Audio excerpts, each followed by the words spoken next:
안녕하세요. 책은 밥이다. 세 번째 책인 마커스 보그의 그리스도교 신앙을 말하다. 세 번째 나눔을 하고자 합니다. 오늘은 10장에서 12장까지 나누고요. 10장과 12장은 믿음과 신앙, 그리고 자비, 그리고 의로움에 대해서 이야기하고 있습니다. 먼저 믿음과 신앙에 대해서 이렇게 같이 나누고자 하는데요. 마커스 보그는 종교개혁 시대 이후에 행함이 아니라 믿음으로 구원받는 것을 너무 강조함으로 인해서 개신교인들은 믿는 것, 신앙을 갖는 것을 그리스도인이 됨에 포커스를 맞추고 근본이라고 생각했다라고 얘기합니다. 근데 여기서 이 믿음을 가져야지 그리스도인이 된다라고 얘기하는 것이 근본이 되었는데, 문제는 그 믿음에 대한 다른 의미 혹은 변형이 조금 생겼다라고 보고 있어요. 그래서 그런 믿음이 뭐냐 한번 봐야 되겠다라고 얘기합니다. 그러면서 일반적으로 믿음에 대한 이해가 어떤 것인지 설명하는데요. 한 4가지 정도로 설명해요. 첫째는 믿을 수밖에 없는 것이 있다고 얘기합니다. 그러니까 증명할 수 없으니까 믿을 수밖에 없다라고 얘기하는 거죠. 그리고 확실하지 않을 때, 추측할 때 믿는다라고 얘기합니다. 세 번째는 누군가를 믿는다는 것은 그 사람이 진실을 말하는 사람이라는 뜻이라고 얘기합니다. 네 번째는 미래에 대해서 얘기할 때 믿는다라는 얘기를 쓴다는 거죠. 그러니까 예로 날씨가 좋을 것이라고 믿어, 이런 식으로 얘기한다는 거죠. 이게 일반적인 이해라는 거죠. 일반적인 이해를 통해서 보면 3가지로 나뉘죠. 크게는 불확실한 것에 대한 믿음이죠. 과거에. 그리고 미래에 대한 불확실한 믿음. 그리고 세 번째는 누군가의 행위를 기반한 그 사람의 말에 대한 믿음이라고 얘기할 수 있죠. 이런 믿음에 대한 전제가 약간 다르지만 갖고 있다는 거죠. 그리고 여기서 볼 수 있는 건 사람들이 그들의 생각을 넘어서 뭔가 있는데 그것을 증명되지 않을 때 그걸 믿는다고 얘기한다고 일반적으로 생각한다 라고 마커스 보고는 얘기하죠. 근데 이제 종교에서 믿는다는 의미는 확실히 증명되지 않았지만 그냥 믿는 것을 의미한다라는 거죠. 그 대표적인 케이스가 천지창조인 거죠. 이게 확실하게 증명될 수 없는 거잖아요. 그러니까 그것은 믿음으로 받아들여야 된다, 이렇게 얘기한다고 보여지고요. 그리고 이유가 확실하지 않은 것을 믿는 거죠. 신의 존재에 대한 믿음. 왜냐하면 신의 존재에 대한 이유는 우리가 잘 모르잖아요. 그러니까 이유를 알 수 없는 것에 대해서는 믿는 것이다 라고 일반적 혹은 종교적으로 이해한다 라고 얘기합니다. 그리고 사전적으로는 어떻게 보냐 라고 했을 때, 첫째는 무언가를 진실 혹은 진짜로 받아들이는 것이 믿음이다 라고 얘기하죠. 여기서 중요하죠. 진짜로 받아들인다는 거죠. 그리고 신앙을 갖는다는 것, 그리고 확신하는 것, 이게 사전적인 의미라고 얘기합니다. 그러면 이런 일반적, 종교적, 그 다음에 사전적 의미를 기반으로 해서 우리가 믿음에 대해서 조금 더 그리스도교에서 어떻게 얘기하는지 좀 잘 봐야 한다라고 얘기하는데, 근대 이전에 믿음이라는 단어는 사람만을 대상으로 했다라고 얘기해요. 그래서 믿는다는 것은 말한 것이 진실이라고 믿는 건데 그걸 사람을 향해 있는 거죠. 우리가 신뢰하다라고 얘기했을 때는 그 사람을 향해 있는 거라고 근대 이전에는 생각했다는 거죠. 그러니까 사람이 대상인 거죠. 그런데 믿는다라는 말을 영어로 believe라 그러는데, 이 believe라는 말은 비와 루프라는 이 단어의 합성어라고 얘기해요. 근데 이 루프라는 단어가 소중히 여기다라는 뜻을 가졌다고 마커스 보고는 얘기해요.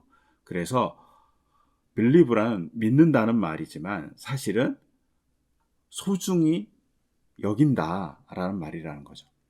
그 대상을. 그리고 그것이 확대되면 어떻게 되냐, 사랑한다로 확대할 수 있다. 우리가 어떤 사람을 소중히 여기는 것은 사랑한다고 얘기할 수 있으니까요. 근데 이것을 증거하기 위해서 가져오는 것이 뭐냐면 크레도라는 단어입니다. 우리가 사도신경의 맨 앞에 있는 단어가 크레도인데요. 라틴어로 이 크레도 라틴어라는 이 단어가 믿는다는 거예요. 근데 이 원래 의미는 마음을 준다라는 의미라는 거예요. 즉 나는 믿는다라는 것은 마음을 준다는 거고, 우리가 누군가에게 마음을 주는 건 뭐죠? 사랑한다라고 발전할 수 있다라고 얘기하죠.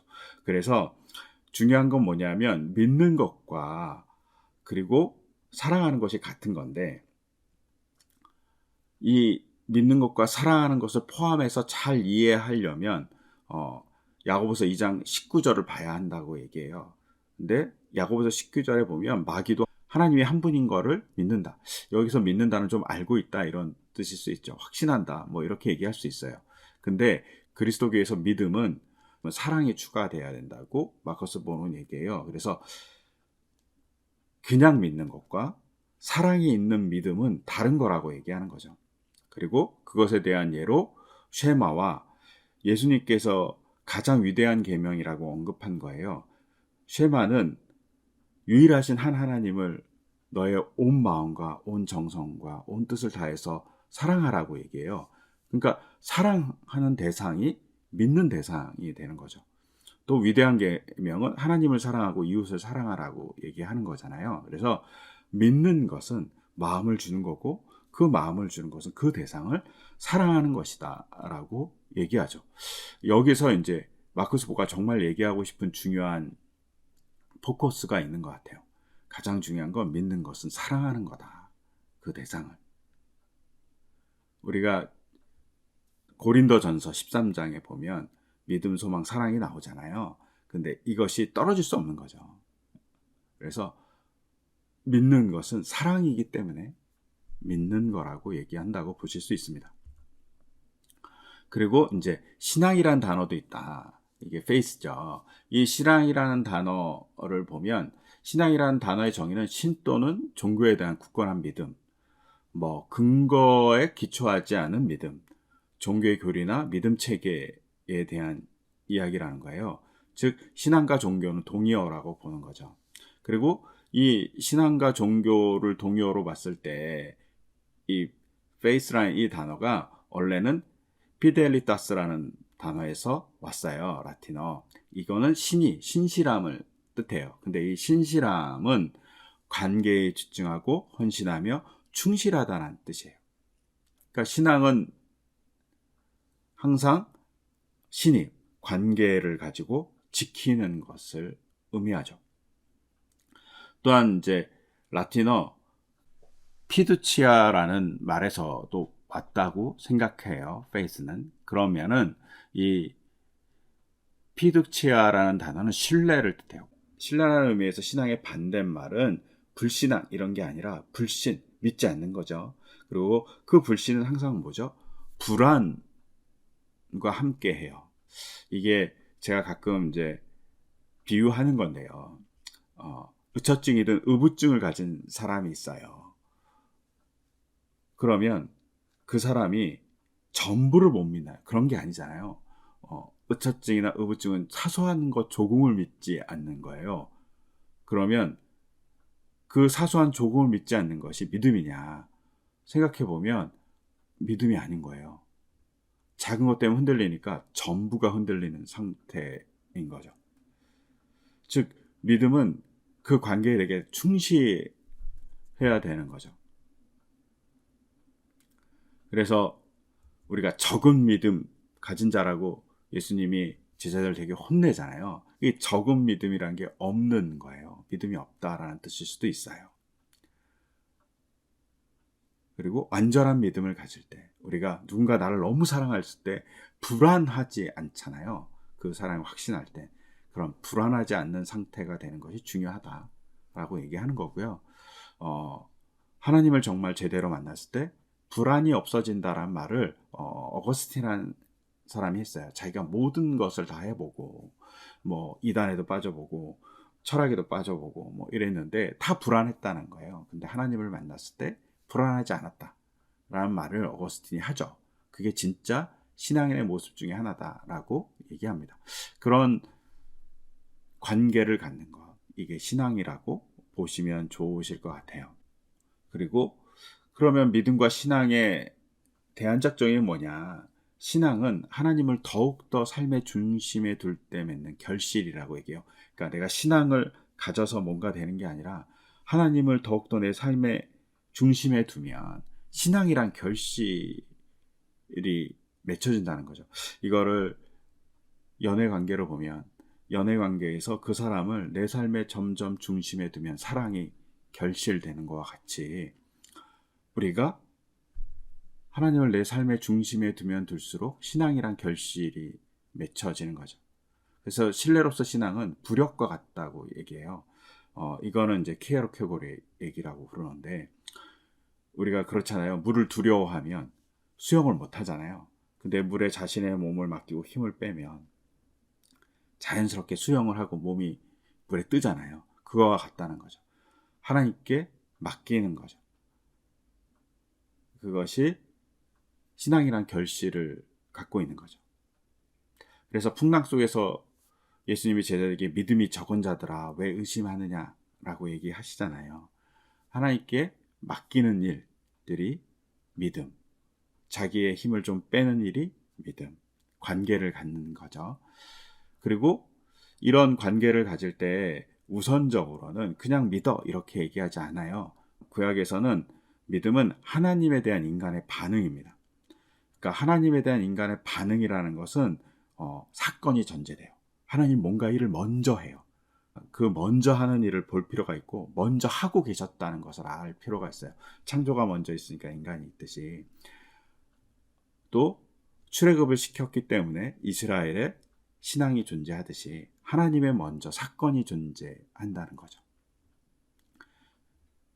그리고 그 사건을 보는 시각과 사건을 자기의 삶에 두는 것이 하나님을 삶의 중심에 두는 일이라고 볼 수 있어요. 그러면서 끊임없이 관계를 돈독하게 만들어가면 신앙이 결심 맺는다는 거죠. 그리고 그런 신앙을 결심 맺는 데 있어서 마커스 보고는 또 하나 참고적으로 얘기하는 게 나쁜 믿음과 좋은 믿음이에요. 나쁜 믿음은 불관용, 잔인한 행위, 불의, 폭력, 박해, 야만적 행위의 원천이라고 얘기해요. 그렇죠?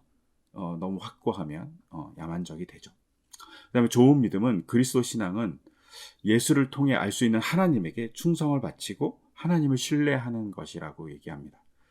예, 이 말은 구약과 연결하면 하나님의 선제적인 사건, 우리로 보면 예수님의 선제적인 십자가의 사랑, 이것을 내 삶의 중심에 둘 때 우리는 충성을 바칠 수 있고 그리고 그 충성은 하나님을 신뢰하는 것이고 그 관계 안에서 신앙이 발생하는 약간 쳇바퀴 돌죠. 그런 일이 발생한다. 그래서 사실은 믿음이라는 것은 도전 같아요. 저는 개인적으로 하나님을 더욱 우리의 삶의 중심에 두려고 노력할 때 우리는 조금씩 신앙이 자라난다고 볼 수 있죠. 그래서 믿음을 갖는 일은 도전하는 일이다 라고 생각합니다.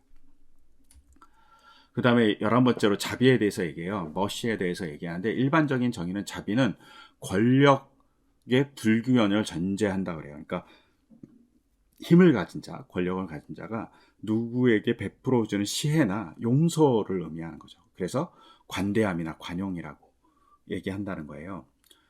근데 요거를 이런 도식을 생각해서 종교적 의미로 발전하면 그 종교적 의미로 발전한 게 천국과 지옥인 거죠. 그래서 하나님 우리가 죄가 많은데 우리가 회개하면 용서해 주시는 하나님이라는 거예요. 근데 이 용서해 주는 하나님의 전제는 뭐냐면 벌하는 하나님과 한 쌍을 이룬다는 거예요. 그러면 그 하나님의 사랑 혹은 하나님의 자비를 하나님의 사랑과 하나님의 자비의 의미의 축소가 발생한다고 마커스 보고는 보고 있어요.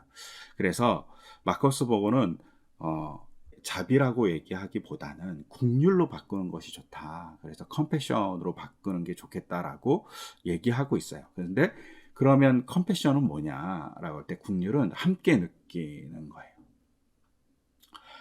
근데 함께 느끼는 것을 어떻게 느끼냐 뭐냐면 히브리어인 레헴에서 갖고 와서, 레헴은 자궁이라는 뜻이고 이게 국률이라는 의미도 있거든요. 그래서 국률이 여긴다는 것은 자궁처럼 아이를 품고 안에 있는 거죠. 아이와 같이 공감하고 있는 거죠. 아이를 느끼고 있는 것이 어머니잖아요. 아이를 뵌 어머니잖아요. 그리고 그 아이를 뵌 어머니는 생명과 영향을 주고 품고 감싸고 있죠. 그게 국률하다는 거죠. 같이 느끼고 같이 공존하고 그리고 공존하면서 생명과 영향을 주고, 이것이 국률한 거예요. 그래서 이 국률함으로 자비를 볼 때 범죄의 상황을 암시하지 않는다라고 생각해요.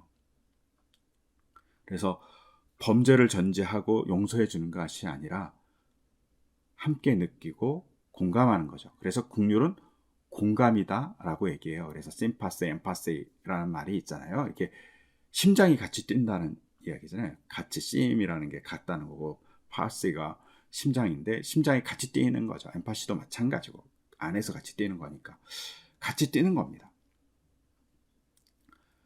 그리고 이것이 자비, 국률이다. 공감으로부터 시작한다. 근데 그 공감을 잘 표현하는 사람이 누구냐? 예언자의 경우에는 하나님에게 공감했다는 거죠.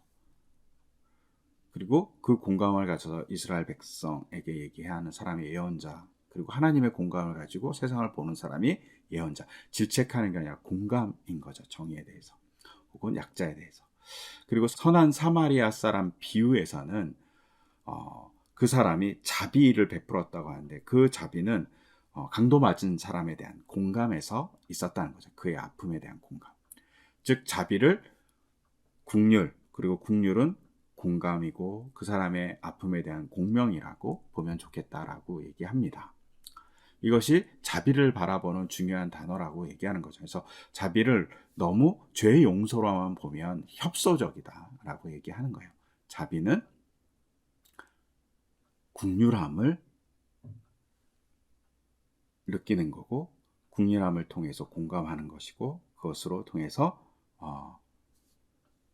누군가에게 생명과 영향을 주고 서로 품고 감싸 안아주는 것, 그것이 바로 자비다라고 얘기합니다. 이렇게 우리가 가야 되겠죠. 이렇게 조금씩 걸어가는 것이 그리스도인의 삶이라고 생각할 수 있습니다. 그 다음에 12번째는 의로움이에요. righteousness라고 되어 있는데, 이것을 부정적으로 일반적으로 본다는 거예요. 그런 고결한 척하는 사람, 판단을 잘하는 사람, 의롭기 때문에 비난하는 사람, 위선적인 사람도 있을 수 있고, 혹은 의로우니까 까다롭죠. 그 다음에 원칙에 얽매일 수 있고, 훈계하기 좋아하고, 거만하고, 젠치하고, 오만하다는 뜻으로 많은 사람들이 의로움이라는 사실을 받아들인다라는 거죠. 올바른 것도 있지만 이게 부정적인 의미로 받아들일 수 있다는 거죠.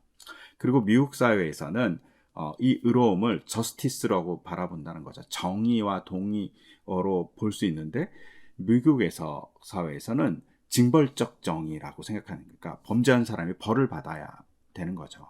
우리가 미국 영화에서 많이 보잖아요. 어벤져스에도 많이 보지만, 이게 어벤져스라는 게 누군가 공격한 거에 대해서 복수하는 행위잖아요. 그러니까 징벌하는 행위인 거예요. 그런 징벌하는 행위가 징벌적 정의라고 생각한다는 거죠. 근데 이것에 반해서 성경적 이해는 옳은 일을 하는 거죠.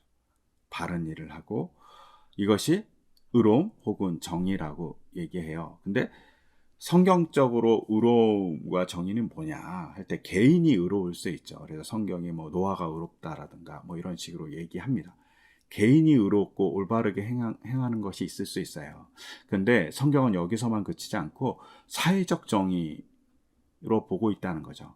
사회적 정의는 정치, 경제, 구조, 그리고 권력과 부의 분배 방식에 대한 질문이라고 얘기해요. 이게 정말 제대로 된 분배인가? 권력의 분산, 권력의 분배, 경제적 분배가 제대로 이루어지고 있는가에 대한 질문을 하고 있다라고 보고 있어요. 즉 이것을 통해서 보면 징벌적 정의의 한계를 넘어서 보고 있다는 거죠. 그리고 성경적으로 정의 혹은 의로움에 대한 근거가 뭐냐면, 세상이 모두 하나님의 것이기 때문에 하나님이 의롭기 때문에 하나님이 창조한 세계에서는 공정해야 된다는 거예요. 그래서 그 공정하다는 것이 구체적으로 나오지 않았지만 구체적인 것이 아니지만 조금 빛을 볼 수 있는 것은 안식년, 노예 해방, 빛의 면제, 희년에 대한 언급이 있다는 거죠. 잘 아시는 대로 땅을 쉬게 하는 것이 안식년입니다. 근데 이 안식년을 통해서 뭘 하죠? 가난하게 돼서 노예가 될 수밖에 없었던 사람에 대해서 노예 해방을 해주는 거죠. 동족인데. 그리고 이 노예는 직장인 같은 사람이에요. 지금으로 말하면 품삯을 줘야 되는 사람인 거죠. 그렇게 잘 대우해 줘야 된다라고 얘기하죠. 빚이라는 것도 원래 수작농이었는데 뭐 농사가 안 돼서 빚을 지면 그 사람이 계속 빚의 감옥에 갇히잖아요. 근데 7년에 한 번 빚을 면제해 주는 거죠. 그리고 그 사람이 원래 삶을 회복할 수 있게 해주는 거죠. 그리고 희년은 49년 혹은 50년에 원래 그 사람들이 가지고 있었던 재산으로 돌려놓는 거예요. 그래서 다시 살게 만들어주는 거예요. 다시 회복시켜주는 거예요. 이것이 성경에서 말하고 있는 어떤 공정함이라는 거죠. 무조건 나눠줘 이렇게 얘기하지 않는다는 거죠. 그리고 이 공정함은 분배의 정의를 얘기하고 분배의 정의는 자선이 아니라는 거죠. 그러니까 분배를 왜 제대로 못하고 있는지, 그리고 분배를 못하고 있는 체제는 누가 유익을 추구하고 있는지 관심을 갖는 것이 분배의 정의라는 거죠. 그리고 체제가 구성된 방식에 대해서 왜 저런 체제가 움직이지 하고 의문을 갖는 것이 분배의 정의이고, 이 분배의 정의를 말할 때 복음은 좋은 소식이 될 수 있다라고 마커스 복음은 얘기해요. 자본주의 세상에 지금 살고 있잖아요. 그리고 우리는 대단히 소비 지상주의에 살고 있어요. 누군가가 뭔가를 갖고 있는 것을 통해서 사람을 판단하는 세상에 살고 있어요. 그런데 이것에 대한 의문을 제기하는 것이 성경적 정의예요. 분배를 어떻게 할 것인가? 잘 봐야 한다는 거죠. 그리고 마커스 복음은 여기서 조금 더 나가서 초대교회가 박해를 받았다는 거예요. 그래서 초대교회가 박해를 받은 것이 엄격한 도덕률 때문이냐? 그렇지 않다는 거예요. 개인적인 도덕률이 아니라 사회적 분배적 정의, 권력에 대한 의문을 제시했기 때문에 박해를 받았다라고 생각해요. 이런 면에서 교회가 뭘 하고 있는지 한번 보실 필요가 있죠. 교회가 사회에 대해서 요새 이제 개독교라고 욕을 먹는데 이게 박해냐? 저는 이건 박해가 아닌 것 같고 그냥 이건 잘못인 것 같고요. 교회가 정말 박해를 받으려면 사회의 분배의 정의에 대해서 바른 소리를 할 때 그것에 대한 반작용으로 받는 것이 저는 박해라고 생각해요. 지금은 박해가 아닌 거죠. 그래서 이렇게 정리하다 보면 믿음은 사실은 하나님이 얘기한 의로움, 하나님이 얘기하신 자비로움을 가지고 살아가는 건데, 그 자비로움으로 살아가는 것이 하나님을 중심에 두고 있는 삶인 거죠. 왜냐하면 하나님의 의로움과 자비로움을 얘기하면서 우리가 어떻게 살아갈지 방향을 제시했거든요. 그 방향이 내 삶의 중심이 돼요. 그러면 그 삶의 중심으로 가기가 되게 어려워요. 저도 되게 어렵거든요. 근데 그걸 자꾸 삶의 중심에 두려고 도전할 때 우리는 하나님의 간섭을 보게 되고, 아니면 하나님이 이미 같이 하고 있는 것을 느끼게 되죠. 그래서 그 관계가 돈독해지는 것, 그것이 신앙이라는 결실로 맺어진다라고 보시면 좋지 않을까 싶어요. 그래서 10장과 12장까지 이렇게 자비와 의로움, 그것이 어떤 면에서는 도전이고, 그 도전이 하나님을 중심에 두는 삶이고, 그 중심에 두는 삶이 결과적으로 어떻게 되냐, 믿음을 맺는 나무가 된다라고 보시면 좋을 것 같아요. 여기까지 오늘은 10장부터 12장까지 정리했습니다. 감사합니다.